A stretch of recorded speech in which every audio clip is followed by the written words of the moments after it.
Olá, sejam todos bem-vindos. Esse é o entrevistado da semana do Brasil61.com. A partir de agora você acompanha um bate-papo exclusivo com o especialista em políticas educacionais Ivan Gontijo. Ele é economista formado pela Universidade Federal do Rio de Janeiro, professor de matemática e coordenador de projetos do Todos pela Educação, uma organização da sociedade civil que monitora as políticas públicas de educação no país. Lembrando, essa entrevista que você acessa nas redes sociais e no canal do Brasil61.com no YouTube. Não se esqueça de deixar seu comentário e curtir, compartilhar nosso material. Bom, professor, muito obrigado por nos receber.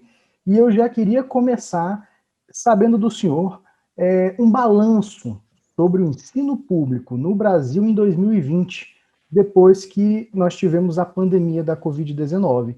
O que o senhor pode falar a respeito desse cenário? Ótimo, Janari, um prazer conversar com vocês e todos os ouvintes, telespectadores, para falar desse tema tão importante, que é a educação, que está vivendo um dos seus momentos mais difíceis na história, né, com o fechamento das escolas. O ano de 2020, a gente teve ali o fechamento das escolas em março, né, como o fechamento de boa parte dos outros setores ali no início da pandemia, e é importante a gente pontuar que esse fechamento foi num momento em que a gente estava começando o ano letivo, então a gente tinha praticamente um mês, algumas escolas assim com 2 meses, mas era bem no início, o que é diferente, por exemplo, do que aconteceu na Europa.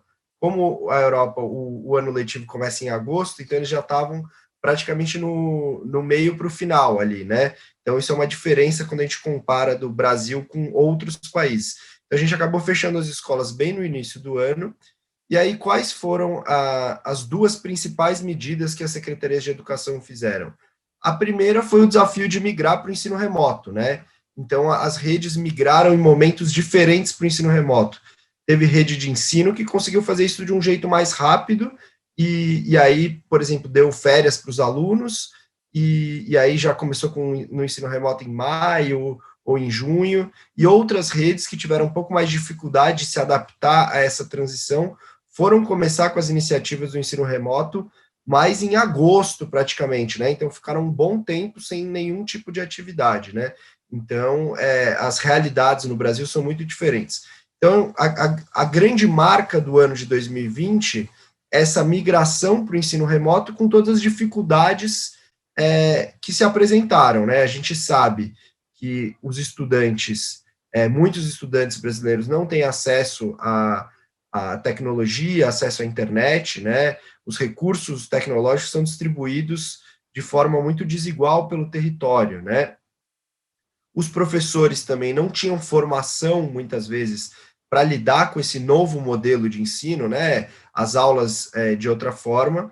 E o que a gente viu na prática mesmo, grande parte das redes de ensino, a estratégia de ensino remoto que mais foi adotada foi a impressão de material, né? Então, você imprime um material didático, entrega na casa do aluno, ou o aluno pega na escola, o aluno faz em casa e devolve para a escola. Essa foi a estratégia com maior capilaridade, né? Mas é importante a gente pontuar que em 2020 surgiram muitas estratégias. Então, teve rede que foi para televisão, teve gente que usou aplicativo, muitas usando material impresso. Então, quanto maior a quantidade de estratégias, maior a chance de você atingir um número maior de alunos, né? Então, o ano de 2020, se a gente fosse fazer um balanço, ele foi, sem dúvida, o ano mais desafiador da história da educação básica, com o fechamento das escolas. Os impactos das escolas fechadas são gigantes e brutais, acho que a gente vai explorar um pouco mais isso, mas foi marcado por essa transição, né? Um ano muito difícil e de adaptação, tanto para os alunos, quanto para os professores, quanto para as equipes técnicas da secretaria, né? Que também se viram diante de um desafio gigante. Bom, professor, já que o senhor falou sobre impactos, eu queria saber, na sua opinião, qual foi o ensino o mais atingido pela pandemia? Foi o ensino fundamental? Foi o ensino médio? Como é que o senhor avalia isso, esses impactos? Bom, é difícil a gente conseguir precisar exatamente a magnitude desses impactos, né? Mas quando a gente olha, por exemplo, as experiências de outros países que passaram por fechamento de escolas prolongados, como, por exemplo, lugares que aconteceram desastres naturais. As evidências mostram que os impactos, principalmente na aprendizagem dos estudantes, são gigantes. E agora já tem estudos novos que estão saindo, principalmente em países na Europa, na Bélgica, na Holanda, que esses lugares tiveram as escolas fechadas por muito menos tempo, mas esses estudos já mostram que os impactos na aprendizagem também são imensos. No caso brasileiro, a gente é um dos países que ficou com as escolas fechadas durante mais tempo, né? A gente já está com mais ou menos 43, 44 semanas de escolas fechadas, enquanto a média do mundo está ali na casa de 22, né, semanas. Então, nós somos um dos países que ficamos com as escolas mais tempo fechadas. Isso traz impactos. Quais são os 4 principais impactos que a gente consegue mapear, né? O primeiro é um aumento da lacuna de aprendizagem. Então, aprender atrás de um computador é muito mais difícil do que aprender em sala de aula. Então, os impactos na aprendizagem são gigantescos. Só que esses impactos não são iguais para todo mundo, né? A gente sabe que as crianças mais vulneráveis tiveram menos acesso ao ensino remoto e as crianças um pouco mais privilegiadas tiveram mais acesso. Não que não tenha sido difícil para essas crianças também se adaptar ao novo modelo, mas elas pelo menos tiveram acesso. Então, se a gente já tinha uma desigualdade educacional grande no Brasil, o que aconteceu? Os alunos mais pobres ficaram mais para trás e os alunos mais ricos, talvez eles não tenham evoluído tanto, mas evoluíram um pouquinho. Então, a desigualdade aumentou. Então, esse é um segundo impacto que a gente tem, o aumento da desigualdade. E um terceiro impacto também muito triste é o aumento da evasão, né? Muitos alunos sumiram do mapa das redes de ensino, né?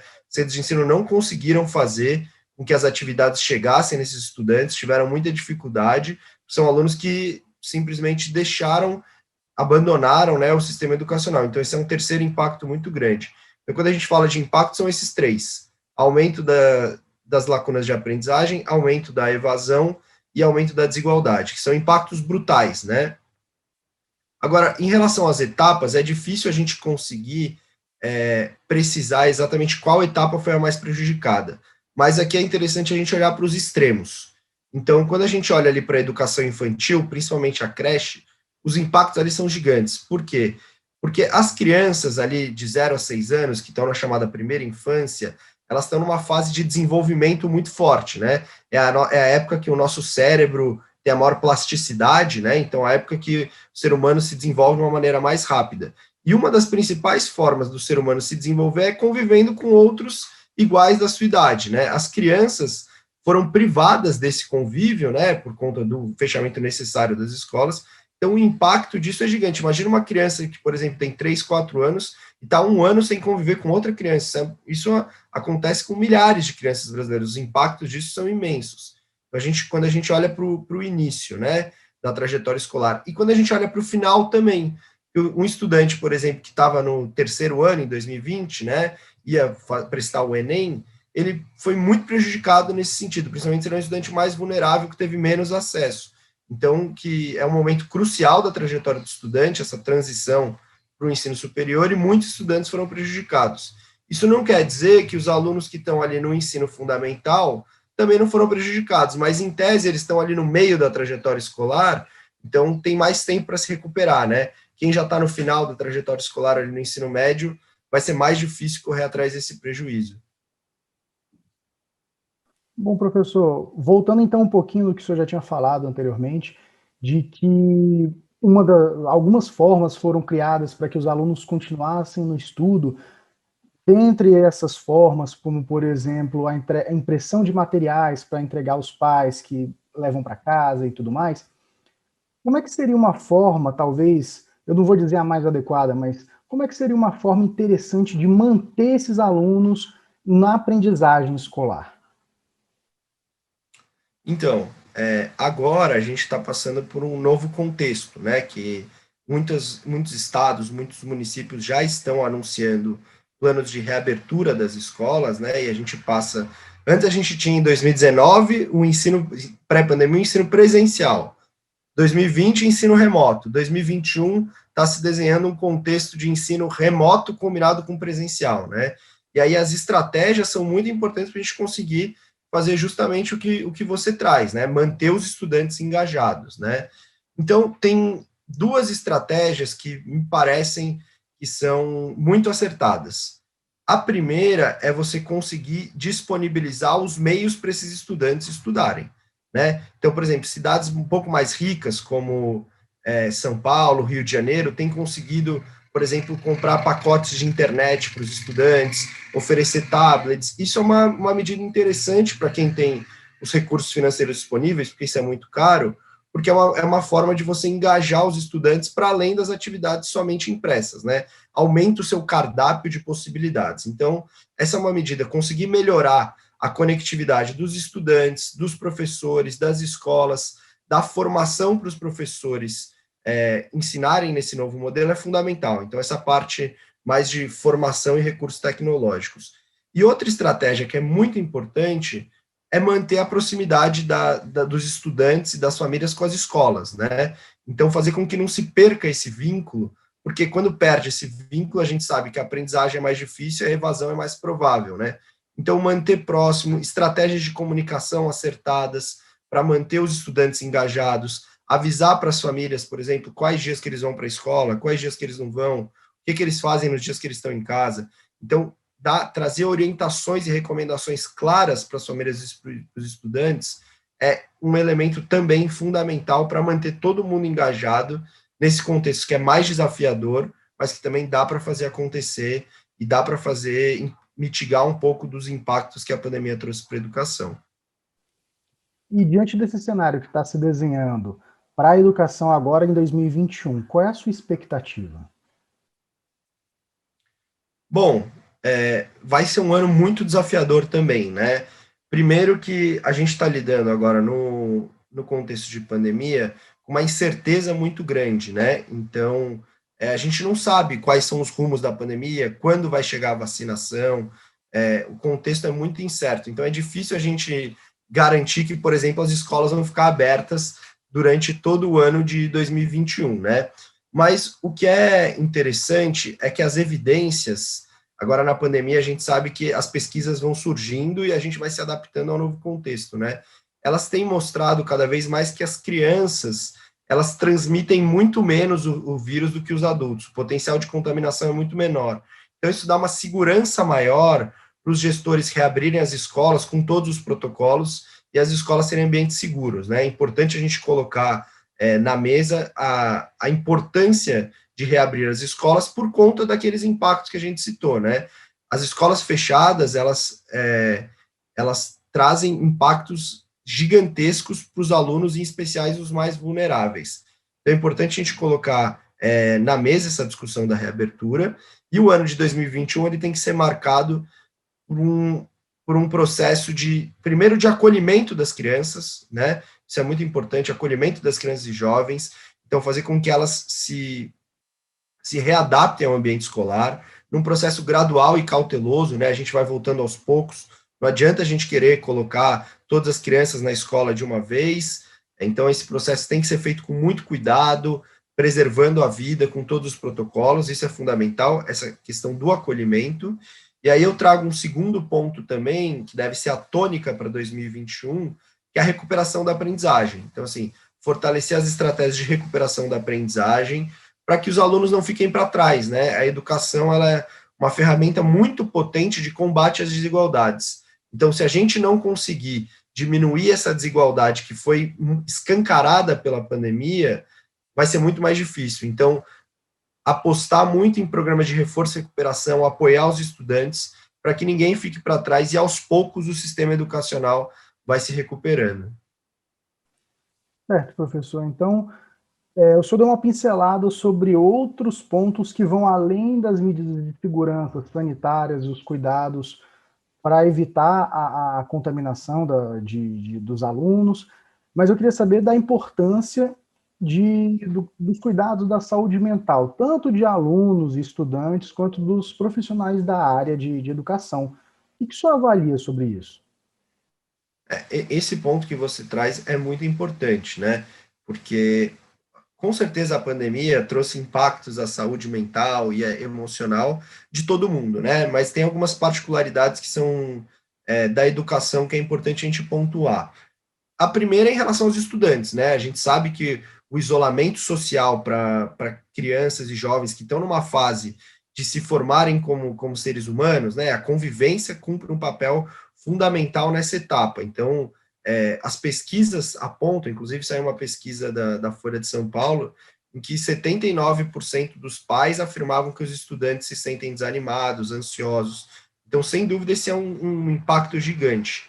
E quando a gente olha para os professores talvez tenham sido uma das categorias profissionais que foram mais afetadas pela pandemia, né? Porque a natureza do trabalho do professor muda muito, né? Então, por exemplo, o seu trabalho, ele também mudou, mas de certa forma a gente consegue se adaptar com mais facilidade. Agora, o trabalho do professor, ele é super presencial, né? Então, ele dá uma aula em que você olha para o olho do aluno e consegue entender quais são as dúvidas, se ele está entendendo ou não, se ele precisa ser acolhido, como você pode ajudar, é completamente diferente de dar uma aula atrás de um computador, né? Então, os professores tiveram que se adaptar de uma forma muito rápida e de uma forma muito dolorosa também, né? Porque tiveram que lidar com desafios que muitas vezes eles não tiveram formação para estarem preparados, né? Então, os professores tiveram impactos emocionais muito grandes. Professor, eu tenho uma última pergunta para o senhor. Em relação aos impactos que a educação sentiu no ano de 2020 e que provavelmente ainda vai ter agora no ano de 2021.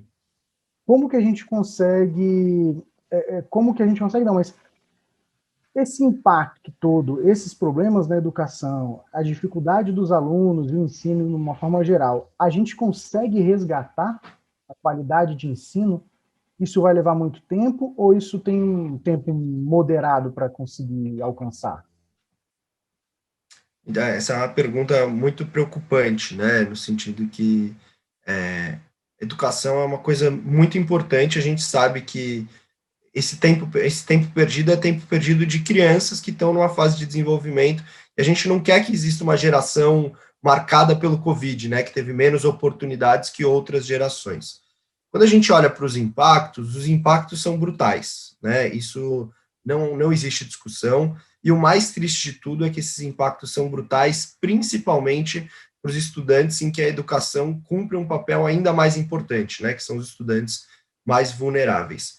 Então, a retomada do sistema educacional, é difícil a gente conseguir precisar, em um ano as coisas vão voltar a ser como eram no período pré-pandemia. É difícil precisar exatamente quando vai ser isso, mas os outros estudos, por exemplo, de escolas, de lugares que ficaram com as escolas fechadas durante um longo período de tempo, mostram que essa recuperação demora no mínimo 3 anos. Assim, é um processo lento, um processo que exige muita dedicação, muito esforço, tanto das secretarias quanto de quem está lá na ponta, né? Dos professores, dos diretores, dos funcionários. Então, assim, a gente precisa reconstruir o sistema educacional depois da pandemia. E não é só reconstruir, é reconstruir melhor, né? Porque a gente sabe que a educação também não estava mil maravilhas em 2019, né? Antes da pandemia. Então, a gente precisa reconstruir e reconstruir com outras bases, né? Então, a gente precisa de uma escola que consiga incluir, seja mais inclusiva, que permita mais o protagonismo juvenil, que consiga implementar as habilidades e competências que a Base Nacional Comum Curricular traz. Então, assim, a gente precisa reconstruir uma nova escola que seja capaz de, ao mesmo tempo, mitigar os impactos que a pandemia trouxe e oferecer uma educação ainda melhor do que a que a gente tinha em 2019, né? Tá certo, professor. Muito obrigado pela conversa. E a gente chega ao fim do nosso bate-papo. Queria realmente agradecer ao professor Ivan Gontijo pela disponibilidade e pelas informações. Muito obrigado, professor. Valeu, Janari. Muito obrigado pelo convite. Obrigado, um grande abraço, tudo de bom.